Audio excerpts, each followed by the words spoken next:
Ideal কলেজের প্রথম বর্ষের ছাত্র খালিদ হাসান সাইফুল্লাহ হত্যা মামলায় ঢাকা ৭ আসনের সাবেক সংসদ সদস্য হাজী সেলিমের ৫ দিনের রিমান্ড মঞ্জুর করেছে আদালত। বিকেলে ঢাকার মেট্রোপলিটন ম্যাজিস্ট্রেট আখতারুজ্জামানের আদালত শুনানি শেষে এই রিমান্ড মঞ্জুর করে।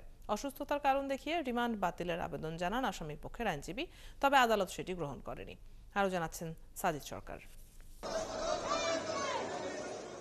বৈষম্য বিরোধী ছাত্র আন্দোলনে গেল 18 জুলাই লালবাগের আজিমপুর সরকারি আবাসিক এলাকায় গুলিবিদ্ধ হয়ে মারা যান আইডিয়াল কলেজের প্রথম বর্ষের ছাত্র খালিদ হাসান সাইফুল্লাহ। ওই ঘটনায় তার বাবা কামরুল হাসান 19 আগস্ট লালবাগ থানায় একটি হত্যা মামলা করেন। মামলায় সাবেক প্রধানমন্ত্রী শেখ হাসিনা ও সাংসদ হাজী সেলিম সহ 52 জনকে আসামি করা হয়। এই মামলায় রোববার রাতে বংশাল থেকে গ্রেফতার হন হাজী সেলিম। দুপুরে তাকে আদালতে তোলা হয়। মামলা তদন্ত কর্মকর্তা 10 দিনের রিমান্ড চাইলে দুই পক্ষের শুনানি শেষে 5 দিনের রিমান্ড মঞ্জুর করেন আদালত।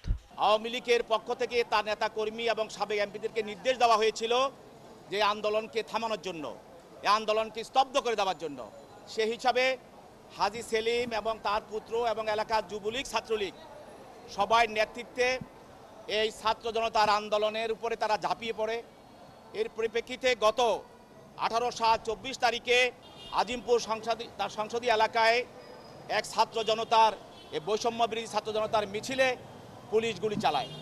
হাজী সেলিম বাক প্রতিবন্ধী হওয়ায় রিমান্ড বাতিল চান আসামি পক্ষের আইনজীবী, তবে এই আবেদন আমলে নেননি আদালত।